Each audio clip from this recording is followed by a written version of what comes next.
નમસ્કાર વાલા વિદ્યાર્થી મિત્રો, ફરી એક વખત world in box YouTube channel પર આપ સૌનું હાર્દિક સ્વાગત છે. દોસ્તો, આવનારા સમયની જીપીએસસી દ્વારા આયોજિત થનારી પરીક્ષાઓને ધ્યાનમાં રાખીને આપણે લોકો છેલ્લા 2 મહિનાથી કરંટ અફેર્સના વિવિધ મુદ્દાઓને ધ્યાનમાં લઈને એક સિરીઝ ચલાવી રહ્યા છીએ અને આ સિરીઝમાં આજે આપણે પાર્ટ 18 એટલે કે 18મા ભાગ ઉપર ચર્ચા કરવાની છે.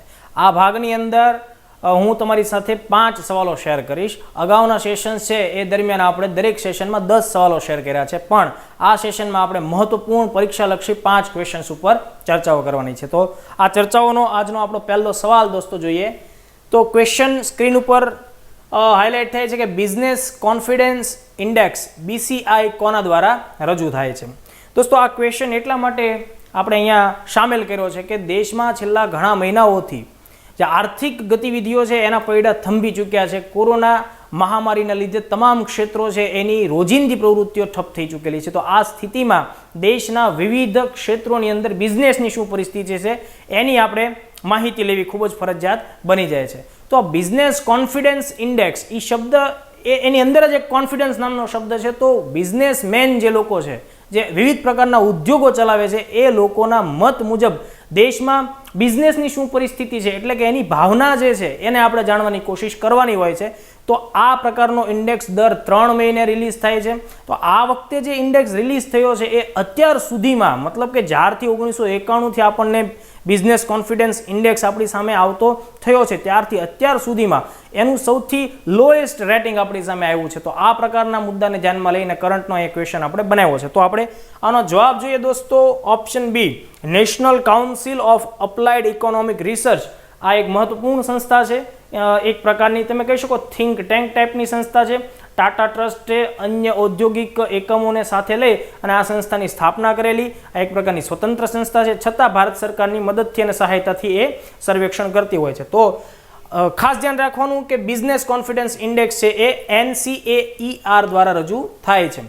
મેં તમને વાત કરી એમ કે આ જે ઇન્ડેક્સ છે એ દર 3 મહિના આવે છે, એટલે કે એને આપણે અંગ્રેજીમાં કહીએ તો ક્વાર્ટરલી એ રિલીઝ થતું હોય છે અને 100 આંક 0 થી લઈ અને 100 સુધીના આંક દરમિયાન એ કોઈ પણ એક આંક છે એના આધારે દેશની ઔદ્યોગિક ભાવનાત્મક જે બાબત છે એને રજૂ કરવામાં આવતી હોય છે. ઓકે, તો જેને આપણે અંગ્રેજીમાં બિઝનેસ સેન્ટિમેન્ટ છે જાણવાની વાત કરતા હોય છે. તો એ જે સર્વેક્ષણ થતો હોય છે એ દેશના અલગ અલગ 6 શહેરોને ધ્યાનમાં રાખીને દરેક શહેરમાંથી 100 કંપનીઓને ધ્યાનમાં રાખીને કુલ 600 કંપનીઓના જે સંચાલકો હોય, ઓકે, એમની સાથે ચર્ચાઓ વિચારણાઓ કર્યા બાદ, એમની સાથે સંવાદ સાધ્યા બાદ એ લોકો પરિસ્થિતિનું આકલન કરતા હોય છે. ઓકે, તો ટોટલ 6 શહેરોમાંથી 600 જેટલી કંપનીઓને દર વખતે આ મૂલ્યાંકનમાં સામેલ કરવામાં આવે છે. એને આપણે ખાસ ધ્યાનમાં રાખવાનું થાય છે. હવે જો જે 6 શહેરોની પસંદગી થાય છે એને 4 અલગ અલગ ઝોનમાં વિભાજિત કરવામાં આવે છે. જેમ કે ભારતના ઉત્તરી વિસ્તાર જે છે એટલે કે ઉત્તર ભારતમાં દિલ્હી NCR માંથી 100 કંપનીઓને આ રીતે આ સર્વેક્ષણમાં સામેલ કરવામાં આવે છે. એવી રીતે પશ્ચિમ ભારતની વાત કરીએ તો એમાં પ્રમુખ શહેરોમાં મુંબઈ અને પૂના, આ 2 શહેરો બંનેમાંથી 100 કંપનીઓ છે એને ટાર્ગેટ કરવામાં આવે છે. ઓકે, એવી રીતે દક્ષિણ ભારતની અંદર બેંગલુરુ અને ચેન્નઈમાંથી 100 કંપનીઓની સાથે સંવાદ સાધવામાં આવતું હોય છે અને પૂર્વ ભારત છે એનું મૂલ્યાંકન કોલકાતાની અંદર સ્થાપિત થયેલી કંપનીઓ હોય એના આધારે થતું હોય છે. ઓકે, તો વર્ષ 2020-21નું જે પહેલું ત્રિમાસિક જે સમયગાળો છે એની અંદર જે આ આપણી સામે સૂચકાંક આવ્યો છે એ અત્યાર સુધીનો સૌથી લોએસ્ટ રેટ ઉપર છે. 46.4 ગુણ એને મળ્યા છે. જ્યારે એની આગળની ત્રિમાસી છે એનું મૂલ્યાંકન 77.4 આપણને જોવા મળે છે. તો કહેવાનો ભાવાર્થ એમ છે કે આ રેગ્યુલરલી રિલીઝ થતો સૂચકાંક છે, છતાં સૌથી લોએસ્ટ લેવલનું હોવાને લીધે આપણે આને ધ્યાનમાં રાખવું પડે. ઓકે, હવે national council of applied economic research નામની જે સંસ્થા છે એની સ્થાપના આઝાદીના પહેલા દાયકામાં તે 1956માં થઈ. ઓકે, એ એક પ્રકારની થિંક ટેક ટાઈપની સંસ્થા છે અને ભારત સરકારનો સહયોગ પ્રાપ્ત છે.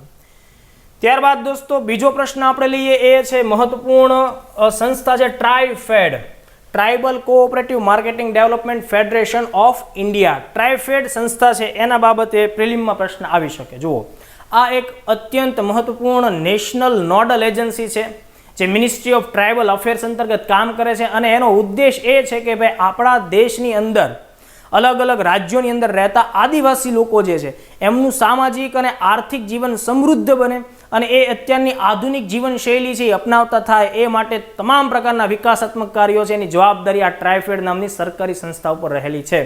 ઓગસ્ટ મહિનાની અંદર બે બાબતોને ધ્યાનમાં રહી અને ટ્રાઇફેડનો ક્વેશ્ચન આપણે લઈએ છીએ. એક તો ટ્રાઇફેડનો સ્થાપના દિવસ એ ઓગસ્ટમાં આવે છે, બીજું અને વિશ્વ આદિવાસી દિવસ છે એ પણ ઓગસ્ટ મહિનામાં આવતો હોય છે. તો આ બે બાબતને ધ્યાનમાં રહી અને આપણે ટ્રાઇફેડ ઉપર ચર્ચા કરવાની છે. વર્ગ 3ની પરીક્ષાઓમાં સીધી જ રીતે ટ્રાઇફેડનું પૂરું નામ પણ પરીક્ષામાં પૂછી શકાય છે. ઓકે, તો પહેલું વિધાન જોઈએ દોસ્તો કે ટ્રાઇફેડની રચના 1987માં થઈ તથા આદિજાતિ બાબતોના મંત્રાલય અંતર્ગત કામ કરે છે. વિધાન સાચું છે. એવી રીતે બીજું વિધાન છે કે દેશભરના તમામ રાજ્યોના અને યુનિયન ટેરેટરી કેન્દ્ર શાસિત પ્રદેશો છે એના આદિવાસી લોકોના સામાજિક અને આર્થિક વિકાસ માટે કામ કરતી એ રાષ્ટ્રીય એટલે કે નેશનલ નોડલ એજન્સી છે. તો ઉપરોક્ત બંને વિધાનો છે એ સાચા છે. હવે થોડી ડિટેલમાં આપણે ટ્રાઇફેડ વિશે વાત કરીએ.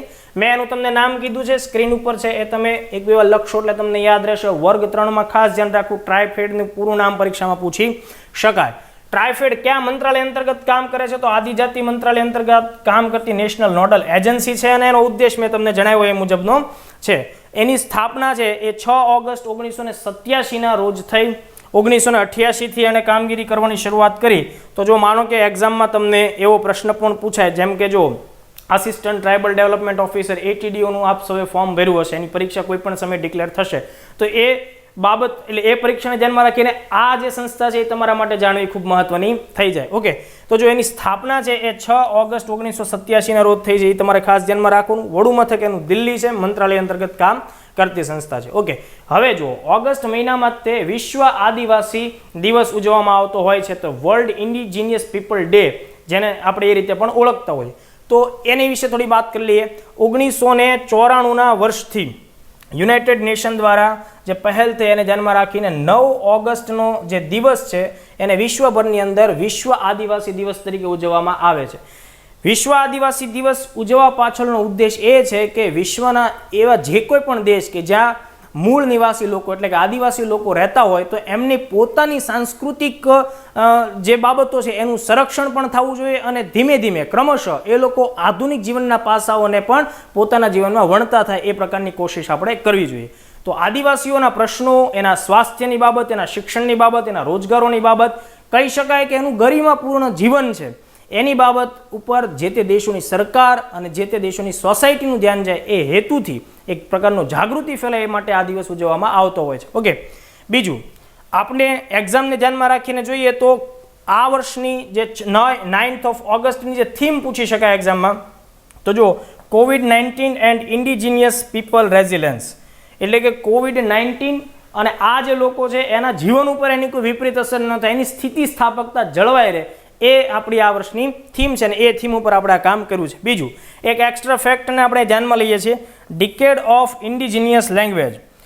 દોસ્તો, યુનાઇટેડ નેશનના નેતૃત્વ નીચે આખા વિશ્વમાં વર્ષ 2022થી લઈ અને વર્ષ 2032 સુધીનો જે 10 વર્ષનો સમયગાળો એટલે કે દાયકો છે એને વિશ્વની અંદર ઇન્ડિજિનિયસ લેંગ્વેજ એટલે કે જે મૂળભૂત ભાષાઓ છે, ઓકે, એ મૂળભૂત ભાષાઓને ડેડિકેટેડ આખો ડિકેડ રહેશે. એટલે આ પણ એક IMP ક્વેશ્ચન તરીકે પ્રિલિમમાં આપણે ખાસ ધ્યાન રાખશું.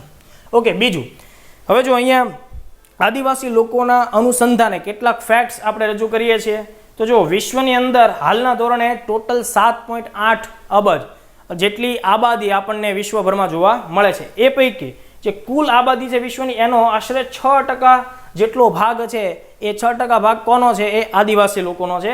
આ આંકડાઓ જે છે એ આની અંદર અલગ અલગ સોર્સમાં વેરિએશન આવી શકે, પણ એક અંદાજ મુજબ આશરે દુનિયાના 90 જેટલા દેશો છે કે જ્યાં આપણને આદિવાસી પ્રજા છે એ જોવા મળે છે. ઓકે, બીજું જેટલી પણ આપણી પાસે આદિવાસી જનસંખ્યા છે એમાંથી બીજો એક ફેક્ટ ધરાવીએ તો વિશ્વમાં અત્યાર સુધીની સંખ્યામાં જેટલા સૌથી ગરીબ એક્સ્ટ્રીમલી પુઅર કન્ડિશનમાં જીવતા લોકો હોય તો એની અંદર 15% લોકો કેવા છે? તો કે ભાઈ એ આદિવાસી સમૂહમાંથી આવે છે.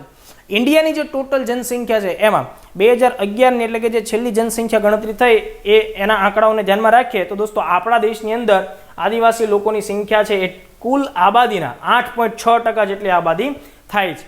બીજું હવે જો તમને ક્લાસ 1, 2, સુપર ક્લાસ 3 જેવી એક્ઝામની અંદર પ્રિલિમમાં એક ક્રમ પણ ક્યારેક પૂછી નાખવામાં આવે. હવે જુઓ, આપણા દેશના એવા ટોપ 5 કેન્દ્ર શાસિત પ્રદેશો અથવા રાજ્યોની અહીંયા યાદી આપવામાં આવી છે કે જ્યાં વસતા કુલ લોકો હોય, ઓકે, એની કમ્પેરિઝનમાં મતલબ કે એની સાપેક્ષે કેટલા ટકા આબાદી ત્યાંની સ્થાનિક લેવલે આદિવાસી છે આપણે એને ધ્યાનમાં રાખીએ. તો જો સૌથી વધુ આપણને એ રેશિયો ક્યાં જોવા મળે છે? તો કે ભાઈ લક્ષદ્વીપમાં. લક્ષદ્વીપની જે ટોટલ આબાદી છે એમાંથી 94.8% લોકો જે છે એ આદિવાસી છે. એવી રીતે એને ફોલો કરે છે મિઝોરમ. મિઝોરમ છે 94.4% આબાદી એવી ધરાવે છે. હવે જો અહીંયા બે વચ્ચેનો ડિફરન્સ ખાસ સમજજો. લક્ષદ્વીપ કેન્દ્ર શાસિત પ્રદેશ છે, જ્યારે મિઝોરમ છે એ એક સ્ટેટ છે. એટલે બંનેમાંથી ઇન્ડિવિડ્યુઅલ ક્વેશ્ચન પણ આવી શકે. ત્રીજા ક્રમ ઉપર આપણને જોવા મળે છે નાગાલેન્ડ, કે જેની કુલ વસ્તીના 86.5% આબાદી કેવી છે, તો કે ભાઈ આદિવાસી છે.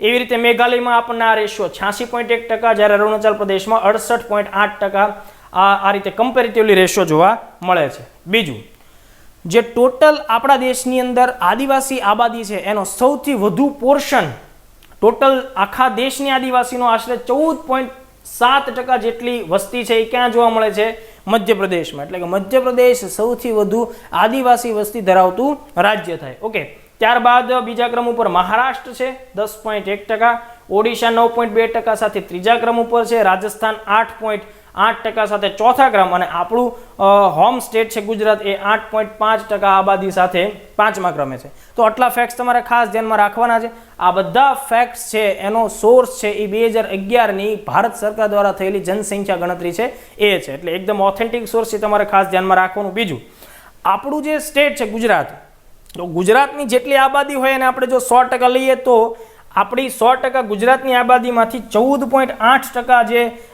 વસ્તી છે એ આદિવાસી લોકોની છે. એટલે કે દેશની જે ટોટલ આબાદી થઈ આદિવાસીઓની, એમાંથી આપણા દેશની અંદર, આપણા રાજ્યની અંદર કેટલો એનો હિસ્સો થાય, 8.5% થાય. 2011ની જે જનસંખ્યા ગણતરી થઈ એ મુજબ આદિવાસી પ્રજા છે એનો સાક્ષરતા દર આપણને 59% જોવા મળે છે. તો આટલા ફેક્ટ્સ છે એ વર્ગ 3, સુપર ક્લાસ 3, 1, 2 બધાની પ્રિલિમને ખાસ ધ્યાનમાં રાખીને ધ્યાનમાં લેવાના છે. બીજું, ત્રીજો પ્રશ્ન આજનો એ છે કે ભાઈ હવાઈ વિમાન અથવા તો એરપ્લેન અથવા એરોપ્લેન સાથે જોડવામાં આવતા બ્લેક બોક્સ વિશે બે વિધાનો આપ્યા છે, એમાંથી સાચા વિધાનો પસંદ કરવાના છે. હવે તમે જાણો છો કે ઓગસ્ટના પહેલા જ અઠવાડિયાની અંદર આપણા દેશની અંદર એક એરોપ્લેન ક્રેશ થયું. સિવિલિયન ટ્રાન્સપોર્ટ એરોપ્લેન હતું. ક્રેશ થવાથી કેટલાક માણસોના મૃત્યુ થવાની ઘટના પણ સામે આવી, અને એને ધ્યાનમાં રાખીને જ્યારે પણ પ્લેન ક્રેશની ઘટના સામે આવતી એટલે બ્લેક બોક્સ નામની એક ચીજ વસ્તુ છે એ હંમેશા ચર્ચાનું કારણ બનતી હોય. તો આ ઘટનાને ધ્યાનમાં રાખીને કદાચ આવનારા સમયમાં આપણને જીપીએસસી દ્વારા પણ આ પ્રકારનો પ્રશ્ન પૂછાય, એટલા માટે આપણે આ બ્લેક બોક્સ વાળો ક્વેશ્ચન લઈએ છીએ. તો પહેલા એના બે વિધાનો છે એને સમજીએ કે ભાઈ આ બ્લેક બોક્સ છે એ કાળા રંગના ફ્લાઇટ ડેટા રેકોર્ડર હોય છે, જે ફ્લાઇટ દરમિયાન એરોપ્લેનમાં બનતી તમામ ઘટનાઓ છે એને રેકોર્ડ કરે છે. બીજું વિધાન એમ કે છે કે ભાઈ સામાન્ય રીતે આ જે બ્લેક બોક્સ હોય છે અને વિમાનના કોકપિટ એટલે કે જેમ એના પાયલોટ્સ બેઠતા હોય એ જગ્યા એમાં મૂકવામાં આવે છે. આ બંને વિધાનો ખોટા છે. બ્લેક બોક્સ બ્લેક કલરના હોતા નથી, અને બીજી વાત કે એક કોકપિટમાં મૂકવામાં આવતા નથી. ઓકે, બ્લેક બોક્સની શરૂઆત 1950ના દાયકાઓથી થઈ હતી. ઘણીવાર શું થતું હતું કે ભાઈ કોલ્ડ વોરની કન્ડિશનમાં એક દેશ બીજા દેશના પ્લેન તોડી પણ પાડતું, એટલે એની પર બહારથી હવાઈ હુમલો પણ થતો. તો આવી બધી બાબતોને ધ્યાનમાં રાખીને વૈજ્ઞાનિકોએ અને ત્યાંના પ્રશાસકોએ નક્કી કર્યું કે ભાઈ આપણે વિમાનની તમામ પ્રકારની ગતિવિધિઓ છે એના સુરક્ષાના ભાગ સ્વરૂપે એ રેકોર્ડ થવી ખૂબ જ જરૂરી છે. એટલા માટે તેને શરૂઆતમાં આ પ્રકારના ફ્લાઇટ ડેટા રેકોર્ડર્સ બનાવવાનું નક્કી કર્યું. જ્યારે એની શરૂઆત થઈ હતી ત્યારે એનો રંગ કાળો રાખવામાં આવ્યો હતો, એટલા માટે એને બ્લેક બોક્સ કહેવામાં આવે છે. પણ પછીથી જ્યારે આવા કેટલાક ઇન્સિડન્ટ્સ પણ આપણી સામે આવ્યા તો બ્લેક બોક્સ જે છે કાળા રંગનું હોવાને લીધે ઘણીવાર શું થતું કે આવી રીતે ફ્લાઇટ છે એક્સિડન્ટનો ભોગ બને તો એને શોધવામાં મુશ્કેલી પડતી, કારણ કે આગ લાગવાથી ઘણી બધી જે વસ્તુઓ હોય એ પણ સળગીને કેવી થઈ જતી હતી, કાળા રંગની થઈ જતી હતી. એટલા માટે અને કોઈક વાર પાણીની અંદર પણ ગરકાવ થાય તો એને શોધવામાં મુશ્કેલી પડતી હતી. એટલે વર્તમાન સમયમાં જે બ્લેક બોક્સ વપરાતા હોય છે એ એકદમ બ્રાઇટ ઓરેન્જ કલરના હોય છે. અને બીજી વાત કે એને કોકપિટમાં મૂકવામાં નથી આવતા, એને વિમાનના ટેલ એટલે કે પાછળનો પૂંછડીવાળો જે વિભાગ હોય છે એમાં રાખવામાં આવે છે. આવું એટલા માટે કે એક જનરલ ઓબ્ઝર્વેશન છે કે કોઈ પણ પ્લેન ક્રેશ થાય તો પહેલાં જે અથડાય છે એનો આગળનો ભાગ હોય છે, પાછળનો ભાગ સુરક્ષિત હોય છે. બ્લેક બોક્સને જ્યારે પણ ઇમ્પ્લિમેન્ટ કરવામાં આવે છે ત્યારે એને પૂરા ટ્રાયલથી ઇમ્પ્લિમેન્ટ કરવામાં આવે છે, છતાંય તે કોઈ દુર્ઘટનાના સંદર્ભે એને નુકસાની થવી જોઈએ નહીં. તો આ બે કોન્સેપ્ટ્સને ધ્યાનમાં રાખીને આપણે થોડીક ચર્ચાઓને આગળ વધારીએ.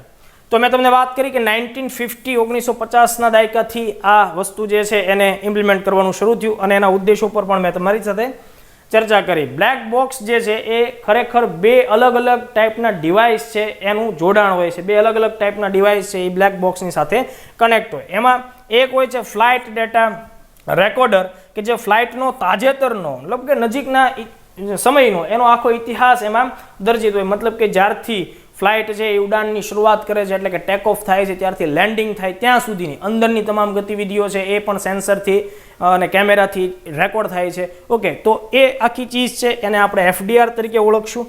બીજું એક હોય છે CVR કોકપેટ વોઇસ રેકોર્ડર. તો પાયલોટ્સ અને ક્રૂ મેમ્બરની પરસ્પરની જે કોઈ પ્રકારની ચર્ચા થઈ અથવા પાયલોટ્સની અંદરોઅંદરની કોઈ ચર્ચા થઈ અથવા તો બહારથી કોઈ પ્રકારનું કમ્યુનિકેશન થયું હોય અથવા પાયલોટ્સ દ્વારા અન્ય કોઈ સ્ટેશન સાથે કમ્યુનિકેશન થયું હોય, આ તમામ પ્રકારના કોમ્યુનિકેશન્સ છે એટલે કે વાતચીતનો જે અવાજ છે તો એ બધો જ રેકોર્ડ ક્યાં થાય છે? CVRમાં. તો આ બે ડિવાઇસ છે અથવા તો આના બે કમ્પોનન્ટ છે બ્લેક બોક્સના.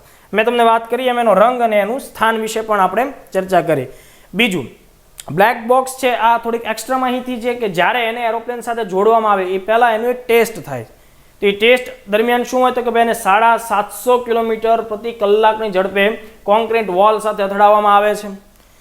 એમાં સફળ થાય ત્યારબાદ એની પર 5 મિનિટ સુધી 2.25 ટન જેટલું વજન રાખવામાં આવે છે અને એને 1100 ડિગ્રી સેલ્સિયસ સુધીનું તાપમાન પણ રાખવામાં આવે છે. તો બધી આ બધી કન્ડિશન છે સમુદ્રમાં 6 કિલોમીટરની ઊંડાઈ સુધી પણ કામ કરવા માટે સક્ષમ હોય છે. તો આવું બધું થયા બાદ બ્લેક બોક્સ એ કામ કરતું હોય. ઓકે, બીજી એક વાત, કેટલીક વાર સમુદ્રની અંદર કોઈ પ્લેન ગાયબ થઈ જાય, ક્રેશ થઈને પડી જાય, તો એ સમયે આપણને એનું આ બ્લેક બોક્સ મળવામાં મુશ્કેલી પડતી હોય. કારણ કે સમજો કે સમુદ્રની અંદર તમે બધા જાણતા હશો, ભૂગોળમાં ભણતા પણ હશો કે સરેરાશ આપણને 600 મીટર 700 મીટર સુધી સૂર્યના કિરણોથી જોવા મળતા હોય. પછી ઊંડાણની અંદર સૂર્યના કિરણો પેનિટ્રેટ થઈ શકતા નથી હોતા. તો એના પરિણામે શું થાય તો કે ભાઈ 600 મીટરથી વધુ ઊંડા જાઓ તો તમને પ્રકાશ ક્રમશઃ ઓછો દેખાય, તો ત્યાં તમને એટલું અજવાળું જોવા મળતું નથી. તો એ સ્થિતિમાં જો બ્લેક બોક્સ વધુ ઊંડાઈ ઘૂસી ગયું હોય તો શું કરવાનું?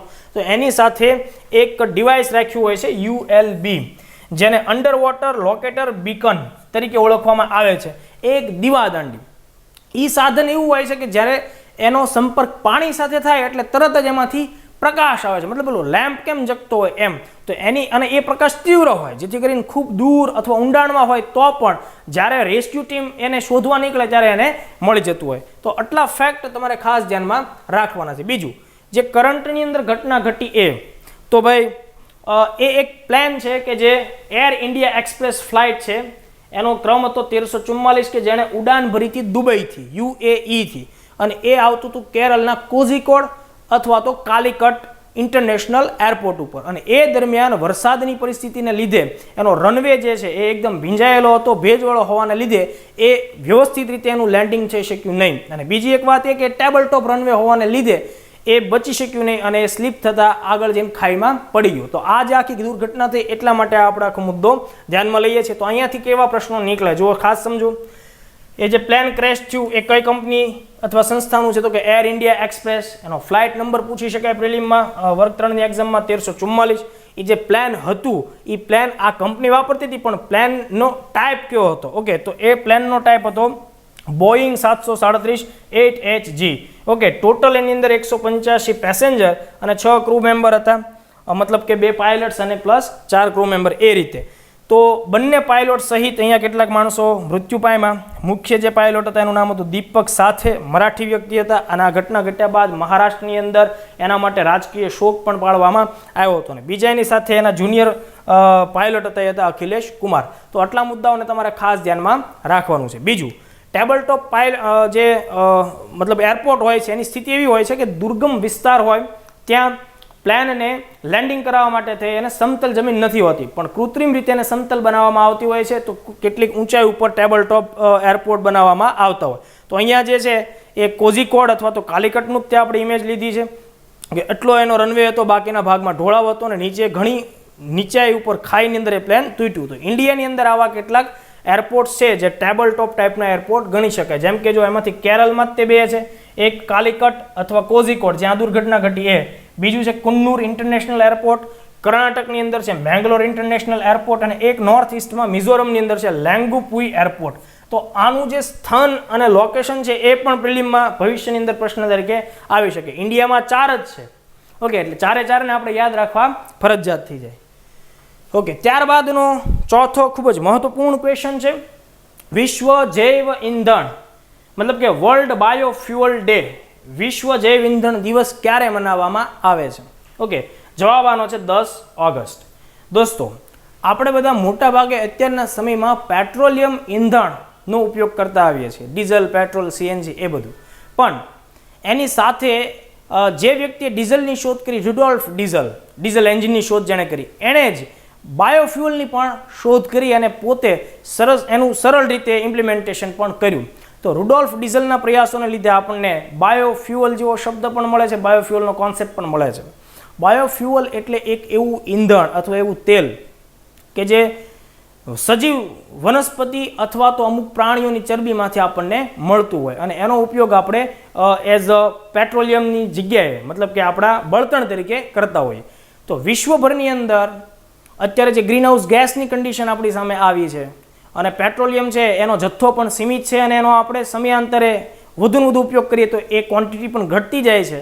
આ સ્થિતિની અંદર બાયોફ્યુઅલ તરફ ધ્યાન દોરાય અને લોકો બાયોફ્યુઅલ તરફ જાગૃત બને એ હેતુથી દર વર્ષે 10 ઓગસ્ટને વિશ્વ જૈવ ઇંધણ તરીકે અથવા તો વર્લ્ડ બાયોફ્યુઅલ ડે તરીકે ઉજવવામાં આવે છે. ઇન્ડિયામાં પણ 2015થી આ દિવસની ઉજવણી થતી હોય છે. તો આ બધી બાબતોને ધ્યાનમાં રાખીને આપણે આ સેશનની અંદર બાયોફ્યુઅલ ઉપર થોડીક ચર્ચાઓ કરવાની છે. બાયોફ્યુઅલની મેં તમને હમણાં વાત કરી એ મુજબ કે ભાઈ એક એવું બળતણ, એવું હાઇડ્રોકાર્બનિક બળતણ કે જે સજીવ પદાર્થ એટલે કે જીવંત હોય, એટલે કે અમુક વનસ્પતિઓ અથવા તો નજીકના સમયમાં એણે જીવંત અવસ્થા છોડી હોય તો એની અંદરથી જ્યારે આપણે પ્રક્રિયાઓ દ્વારા મેળવતા હોય તો એને આપણે કહેશું બાયોફ્યુઅલ. ઓકે, હવે આ દિવસ ઉજવવા પાછળનું કારણ શું? તો કે ભાઈ 10 ઓગસ્ટ 1893ના દિવસે ડીઝલ એન્જિનના શોધક હતા રુડોલ્ફ ડીઝલ, જર્મનીથી બિલોંગ કરે છે. એણે પહેલી વાર મગફળીના તેલમાંથી શું કર્યું હતું કે ભાઈ ઈંધણ મેળવ્યું અને એ ઈંધણની મદદથી એન્જિનને સફળતાપૂર્વક ચલાવ્યું. ઇન્ડિયામાં પણ જો પ્રશ્ન તમને આવે કે ભાઈ ભારતની અંદર તો કયા વર્ષથી, 2015ના વર્ષથી આપણે આ દિવસની ઉજવણી કરીએ છીએ. આ વર્ષ એટલે કે 2020ની અંદર 10 ઓગસ્ટે જે વિશ્વ જૈવ ઇંધણ દિવસ આપણે ઉજવો, એની થીમ જો પરીક્ષામાં પૂછાય તો બાયોફ્યુઅલ્સ ટુવર્ડ્સ આત્મનિર્ભર ભારત, એટલે કે આત્મનિર્ભર ભારત તરફ જવા માટે બાયોફ્યુઅલની ભૂમિકા, ઓકે, અથવા બાયોફ્યુઅલનું સ્થાન. હવે જુઓ, બાયોફ્યુઅલ જે છે એને વિશ્વભરની અંદર અત્યારે અલગ અલગ 4 કેટેગરીમાં વિભાજિત કરવામાં આવે છે. ઓકે, મતલબ કે બાયોફ્યુઅલ કેટલા ટાઈપના હોય? 4 પ્રકારના. એને first generation biofuel, second generation, third generation and fourth generation, મતલબ કે 1G, 2G, 3G and 4G biofuel તરીકે ઓળખવામાં આવે છે. હવે જો ખાસ ધ્યાન રાખો, જે લોકોને મુખ્ય પરીક્ષા આપવાની છે અથવા એને ઇન્ટરવ્યૂ આવનારા સમયમાં આપવાના છે એના માટે અહીંથી પ્રશ્ન નીકળી શકે કે ભાઈ બાયોફ્યુઅલના પ્રકારો જણાવો, એની વચ્ચે શું તફાવત છે એ પણ જણાવો. તો જુઓ, જે ફર્સ્ટ જનરેશન બાયોફ્યુઅલ હોય, ઓકે, પહેલી પેઢીનું જૈવ ઇંધણ એ એવી વનસ્પતિઓમાંથી મેળવવામાં આવે કે એ વનસ્પતિઓ માણસ એને ખાઈ શકે, એટલે કે ખાદ્ય હોય, મતલબ કે માણસને પચી પણ જતી હોય. દાખલા તરીકે જુઓ, શેરડી છે, ઓકે, મગફળી છે. તો આ બધી વસ્તુ એવી છે કે જેને આપણે ખાઈ શકીએ છીએ, આપણને પચી જાય છે, આપણને કોઈ હાનિકારક અસર થતી નથી. તો ખાદ્ય પદાર્થોમાંથી બટેટા છે, એમાં બટેટા, પછી એવા ઘણા બધા એવા પોપકોર્ન્સ જેમાંથી બને છે, એવી ઘણી બધી ચીઝ છે, ઘઉં છે, એમાંથી પણ બનતું હોય છે, ગાજરમાંથી પણ બને. તો એવા તમામ એવી ચીઝ કે જેની અંદરથી તમને આલ્કોહોલ મળતો હોય અને એક ખાદ્ય પદાર્થ હોય, તો એવા તમામ સોર્સને ફર્સ્ટ જનરેશન બાયોફ્યુઅલ સોર્સ તરીકે આપણે ઓળખતા હોય. ઓકે, તો એની પહેલી પેઢી થઈ. ત્યારબાદ સેકન્ડ જનરેશનની અંદર આપણને કયા ટાઈપના જોવા મળે છે? તો સમજો, એવી વનસ્પતિઓ કે જેનો માણસ ખોરાકમાં ઉપયોગ કરતો નથી, મતલબ કે માણસને એ વસ્તુ પાચ્ય નથી, એનું પાચન થઈ શકતી નથી, એવી તમામ વનસ્પતિઓ, એમાંથી જ્યારે આપણે બાયોફ્યુઅલ છે એ મેળવીએ છીએ તો એ પ્રકારનું બાયોફ્યુઅલ છે એને આપણે સેકન્ડ જનરેશન બાયોફ્યુઅલ કહેશું. એના માટે બીજો એક શબ્દ પણ વપરાય છે, ખાસ ધ્યાન રાખજો, એડવાન્સ બાયોફ્યુઅલ. જો અહીંથી પ્રિલિમનો પ્રશ્ન નીકળે કે નીચેના પૈકી કયું બાયોફ્યુઅલ છે એ એડવાન્સ બાયોફ્યુઅલનું ઉદાહરણ છે. દાખલા તરીકે જુઓ, રતનજ્યોત છે, ઓકે, સેલ્યુલોઝ છે, બરાબર. તો એ બધા જે છે, કરંજ છે, આ બધી ચીજ માણસ દ્વારા ખાઈ શકાતી નથી, એની આડઅસર થાય, એટલા માટે બધા સેકન્ડ જનરેશનમાં આવે છે. ઓકે, ત્યારબાદ જુઓ, જૈવ ઇંધણનો ત્રીજો પ્રકાર, 3G જનરેશન, 3G બાયોફ્યુઅલ. તો જેટલું પણ બાયોફ્યુઅલ શેવાળ અને લીલમાંથી મેળવવામાં આવે, ખાસ કરીને સમુદ્રમાંથી, ઓકે, જેને આપણે આલ્ગી કહેતા હોઈએ, તો સમુદ્રી શેવાળ છે, અથવા તો કોઈ પણ જગ્યાની શેવાળ અને લીલમાંથી જ્યારે આપણે બાયોફ્યુઅલ મેળવીએ છીએ તો એ પ્રકારનું બાયોફ્યુઅલ હોય એને આપણે થર્ડ જનરેશન બાયોફ્યુઅલ કહીએ. તો આ આટલા કોન્સેપ્ટ થયા. ચોથો અને અત્યાર સુધીનો આધુનિક સ્વરૂપ જે છે એ છે જીનેટિક એન્જિનિયરિંગની મદદથી જીનેટિકલી મોડિફાઈડ કરીને જ્યારે કોઈ પાક તૈયાર કરવામાં આવે ને એમાંથી આપણે જ્યારે બાયોફ્યુઅલ મેળવતા હોઈએ તો એ ફોર્થ જનરેશન બાયોફ્યુઅલ છે. તો આટલા ખાસ મુદ્દાઓ એનું વર્ગીકરણ એનું આ 4 ટાઈપમાં થતું હોય છે. આટલા મુદ્દાઓને આપણે ધ્યાનમાં રાખવું. બીજું, જૈવ ઇંધણના ઘણા બધા ફાયદાઓ છે જો એને વ્યવસ્થિત રીતે આપણે લાગુ કરી શકીએ તો. જેમ કે જુઓ, એ વિવિધ પ્રકારના સ્ત્રોતો દ્વારા ઉપલબ્ધ થાય, એટલે વનસ્પતિઓ અને અલગ અલગ પ્રકારના પ્રાણીઓની ચરબી, એટલે એને મેળવવા માટેના સોર્સ કેટલા છે તો કે ભાઈ વિવિધ છે. એટલા માટે તમે એમ કહી શકો કે એનો બહુ મોટો ફાયદો થાય. બીજું કે એના લીધે પર્યાવરણની જાળવણી થશે. કેવી રીતે? તો કે ભાઈ બાયોફ્યુઅલ જેટલું વપરાશે એટલું પેટ્રોલિયમ ફ્યુઅલ છે એનું પ્રમાણ ઘટશે. પેટ્રોલિયમ ફ્યુઅલ છે એનું દહન ઘટે તો એમાંથી જે ગ્રીનહાઉસ ગેસનું ઉત્સર્જન થાય છે એ પણ ક્રમશઃ ઘટશે. તો કહી શકાય કે પર્યાવરણ છે એની જાળવણી આનાથી થઈ શકશે.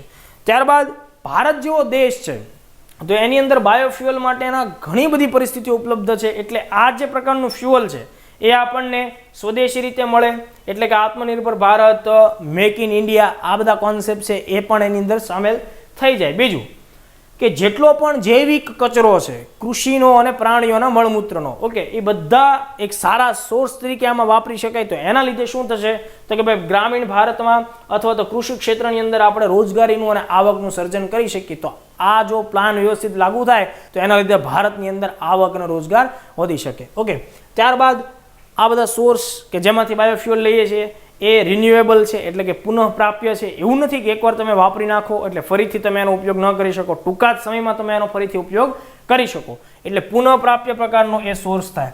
આ એના ફાયદાઓ છે. તો ફાયદાઓ તો છે એમ દરેક સિક્કાની જેમ બે અલગ અલગ સાઈડ હોય એમ અહીંયા આપણને બાયોફ્યુઅલને પોઝિટિવ પોઈન્ટ્સ આપણે જોયા. હવે એની સામે રહેલા પડકારો જેને અથવા ગેરફાયદાઓ પણ તમે કહી શકો, ઓકે, અથવા એની મુશ્કેલીઓ પણ કહી શકો.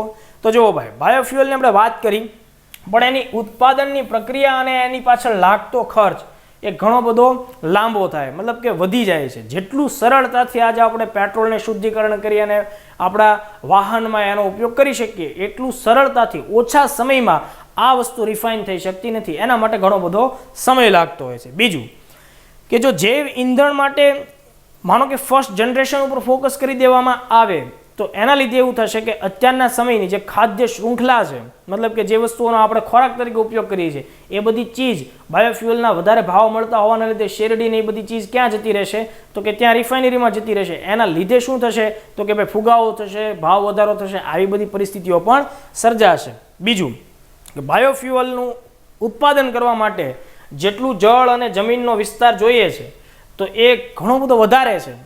મતલબ કે એ સંસાધનોની દ્રષ્ટિએ એટલું વધારે આપણે રોકાણ એમાં કરવું પડે એમ છે. તો અહીંયા પણ આપણને એક રિસોર્સનો પ્રશ્ન ઊભો થાય છે. અને સૌથી મહત્વની વાત એ છે કે જેટલું આપણને પેટ્રોલ ડીઝલમાં એની એનર્જી એફિશિયન્સી મળે છે તો એટલી એનર્જી એફિશિયન્સી આપણને બાયો આલ્કોહોલ કે બાયો ડીઝલમાં હજી સુધી જોવા મળી નથી. તો અહીંયા આપણે જે ચર્ચાઓ કરી એના બંને પાસાઓને ધ્યાનમાં રાખીને કરી. ઓકે, બીજું ભારતમાં જૈવ ઇંધણ વિશે શું પરિસ્થિતિ છે તો આપણે થોડોક એના ઐતિહાસિક મુદ્દાઓને ધ્યાનમાં લઈએ. વર્ષ 1975માં ભારતે સૌ પ્રથમ વખત એવું નક્કી કર્યું કે ભાઈ આપણે લોકો પેટ્રોલની અંદર આવી રીતે આલ્કોહોલ ને બધાનું મિશ્રણ કરીએ તો એના માટે સમિતિઓ રચવાની તપાસ થઈ. તો 1975માં બાયોફ્યુઅલ માટે સમિતિઓ રચાણી. 1980માં એક આઈએમપી ફેક્ટ યાદ રાખો, ભારત સરકારની કંપની છે Indian Oil Corporation. Indian Oil કોર્પોરેશને પ્રથમ વખત આ પ્રકારનું બાયોફ્યુઅલ છે એનો ઉપયોગ વાહનોમાં કર્યો હતો. તો કઈ કંપની આવશે? Indian Oil Corporation. 2012માં ભારત સરકારે કેટલાક કડક નિયમો કરીને 9 રાજ્યો અને 4 યુનિયન ટેરિટરીમાં પેટ્રોલની સાથે 5% ઇથેનોલ મિશ્રણનો એક કડક આદેશ આપ્યો. પણ આગળ જતાં એમાં મુશ્કેલીઓ સર્જાણી એટલે 2004ની અંદર એ નિર્ણયને મરજિયાત બનાવી દેવામાં આવ્યો ફરજિયાતની જગ્યાએ. 2009નું વર્ષ આ ક્ષેત્રમાં ભારત માટે ઉપયોગી થાય. 2009માં ભારતમાં ફર્સ્ટ ટાઈમ નેશનલ બાયોડીઝલ મિશનની શરૂઆત થઈ અને એની સાથોસાથ જ તે નેશનલ બાયોફ્યુઅલ પોલિસી પણ પહેલી વાર આવી. તો 2009ના વર્ષમાં નેશનલ બાયોફ્યુઅલ પોલિસી છે એ ભારતની અંદર ફર્સ્ટ ટાઈમ તૈયાર થઈને લાગુ થઈ. આ એક આઈએમપી ફેક્ટ તમારે પ્રિલિમમાં ધ્યાનમાં રાખવાનો છે. હવે જો બાયોડીઝલ ઉપર ખાસ આપણે ફોકસ કરીએ છીએ તો બાયોડીઝલ છે એ આપણને મુખ્યત્વે કેમાંથી મળે છે?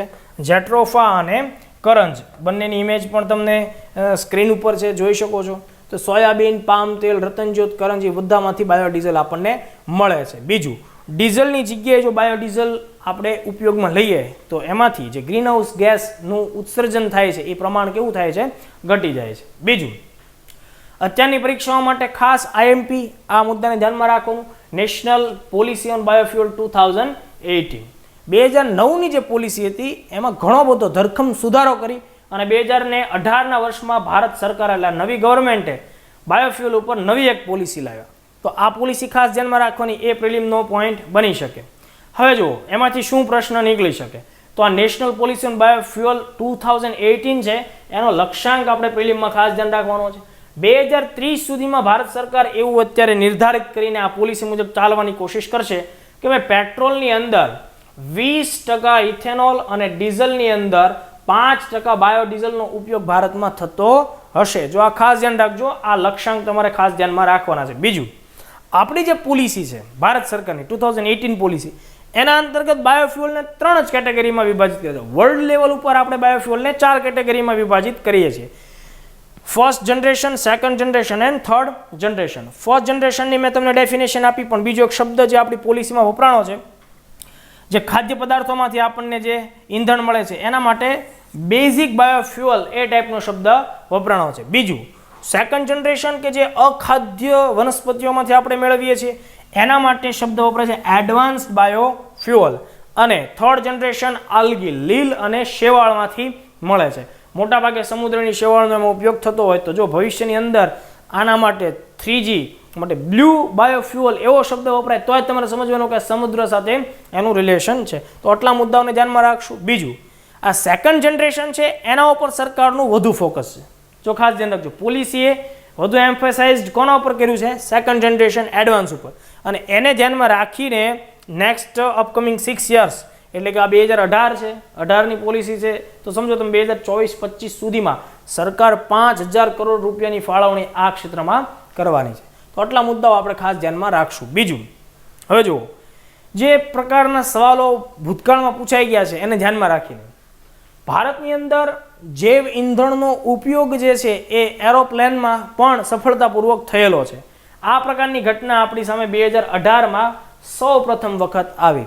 તો ઇન્ડિયાની અંદર એક કંપની છે કે સ્પાઇસ જેટ કંપનીનું એક વિમાન બોમ્બાર્ડિયર Q400. ધ્યાન આપો કે બોમ્બાર્ડિયર Q400 આ ભારતનું પહેલું એવું વિમાન બન્યું કે જેની અંદર બાયોફ્યુઅલનું મિશ્રણ કરી અને ઉડાન ભરવામાં આવ્યું હોય. ઓકે, તો હવે જો પ્રશ્નો કયા પ્રકારના પૂછાણા છે તો કે ભાઈ આ બાયોફ્યુઅલનો ઉપયોગ કરીને જે ઉડાન ભરી એ ક્યાંથી ક્યાં સુધીની છે? તો કે દહેરાદૂનથી દિલ્હી સુધીની આ ઉડાન હતી. તો જો ડીવાયએસઓની પ્રિલિમની અંદર આ પ્રકારના વિધાનવાળા ક્વેશ્ચન્સ પણ આપણી સામે આવેલા છે. ઓકે, તો આ પહેલી ઉડાન હતી સ્પાઇસ જેટ કંપનીનું વિમાન હતું બોમ્બાર્ડિયર Q400 કે જેની અંદર પહેલી વાર 25% ફ્યુઅલ છે એ જૈવ ઈંધણનો આપણે ઉપયોગ કર્યો હતો. ઓકે, બીજો અહીંયા આ એક આઈએમપી પ્રશ્ન તમારે એ ધ્યાનમાં રાખવાનો કે એ જે 25% બાયોફ્યુઅલનો ઉપયોગ થયો એ કઈ સંસ્થાએ બનાવ્યું હતું? તો જુઓ, CSIR અંતર્ગત કામ કરતી એક સંસ્થા છે ઇન્ડિયન ઇન્સ્ટિટ્યૂટ ઓફ પેટ્રોલિયમ. જો ખાસ ધ્યાન રાખજો આ ક્વેશ્ચન, એ કયા સ્થળ ઉપર છે? દહેરાદૂન, ઉત્તરાખંડમાં. ઇન્ડિયન ઇન્સ્ટિટ્યૂટ ઓફ પેટ્રોલિયમ ક્યાં આવેલી છે? દહેરાદૂન. તો આ જે સંસ્થા છે એણે આ પ્રકારનું બાયોફ્યુઅલ તૈયાર કર્યું. ઓકે, તો એ પહેલો કેસ હતો. બીજો કેસ છે એ ઇન્ડિયન મિલિટરીનું એક એરક્રાફ્ટ છે AN-32. એ AN-32 સાથે સંકળાયેલી મેટર છે. 26 જાન્યુઆરી 2019 એટલે વર્ષ 2019નો પ્રજાસત્તાક દિવસ. તો પ્રજાસત્તાક દિવસે આપણું પોતાનું મિલિટરી ટ્રાન્સપોર્ટ એરક્રાફ્ટ છે AN-32. 2019માં AN-32 છે ને બે અલગ અલગ કારણોસર વર્ષ દરમિયાન ચર્ચામાં હતું. એક તો 26મી જાન્યુઆરીના દિવસે બાયોફ્યુઅલનો ઉપયોગ કરીને એને ઉડાન ભરી હતી દિલ્હીમાં.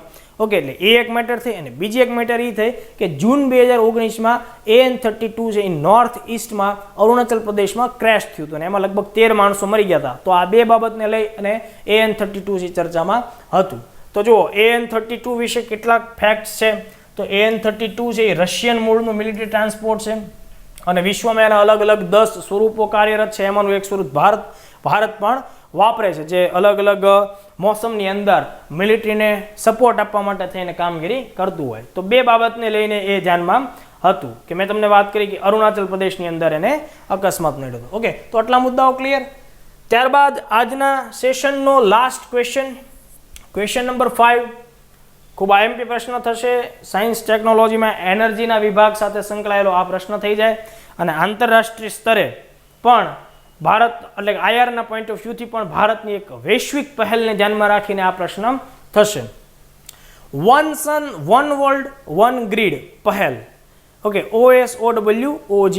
આ પહેલ અંતર્ગત બે વિધાનો છે અને બંને વિધાનોમાંથી આપણે સાચો જવાબ કહેવાનો. તો જો ભાઈ આ વન સન વન વર્લ્ડ વન ગ્રીડ આ ભારતની પહેલ છે, આ વિધાન સાચું છે. ભારત આ પહેલ, હું હમણાં સમજાવીશ પહેલ વિશે કે એ આખી પહેલ કહેવા શું માંગે છે. તો પહેલા તો ભારતની પહેલ છે એટલે આપણે એને યસ કરવાનું.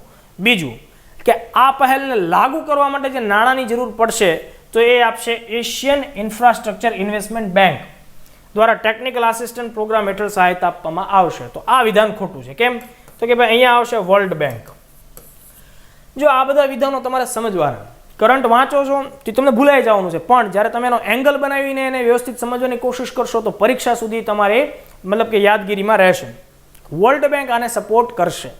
સમજો દોસ્તો, નરેન્દ્ર મોદીએ 2015ની અંદર એશિયા અને આફ્રિકાના દેશોને ધ્યાનમાં રાખીને પેરિસની અંદર જે કોપ બેઠક થઈ હતી, એ કોપ બેઠકની અંદર એમણે ઇન્ટરનેશનલ સોલર અલાયન્સ, આંતરરાષ્ટ્રીય સૌર સંગઠન બનવું જોઈએ. ઓકે, જેટલા પણ એણે કીધું કે ભાઈ ઉષ્ણકટિબંધીય દેશો છે કે જે ભાઈ આપણે કહી શકીએ કે ટ્રોપિક ઓફ કેન્સર અને કેપ્રિકોનની વચ્ચે એટલે કે કર્કવૃત અને મકરવૃતની વચ્ચે જેનું ભૌગોલિક સ્થાન છે, એ બધા વિસ્તારની અંદર રહેલા દેશોને લગભગ 365માંથી 300 દિવસ જેટલો સૂર્યપ્રકાશથી પૂરતા પ્રમાણમાં મળતો હોય. તો આ બધાએ સોલર એનર્જી ઉપર શું કરવું જોઈએ? ફોકસ કરવું જોઈએ. અને ત્યારબાદ આપણી સામે ઇન્ટરનેશનલ સોલર અલાયન્સ નામની સંસ્થા આવે છે. ભારતની પહેલથી વૈશ્વિક સંસ્થા થઈ. હરિયાણાનું જે ગુરુગ્રામ છે એમાં ગ્વાલ પહેરી નામનું સ્થળ છે, એમાં આપણે વૈશ્વિક સ્તરનું આ સંસ્થા છે એનું સચિવાલય પણ સ્થાપ્યું.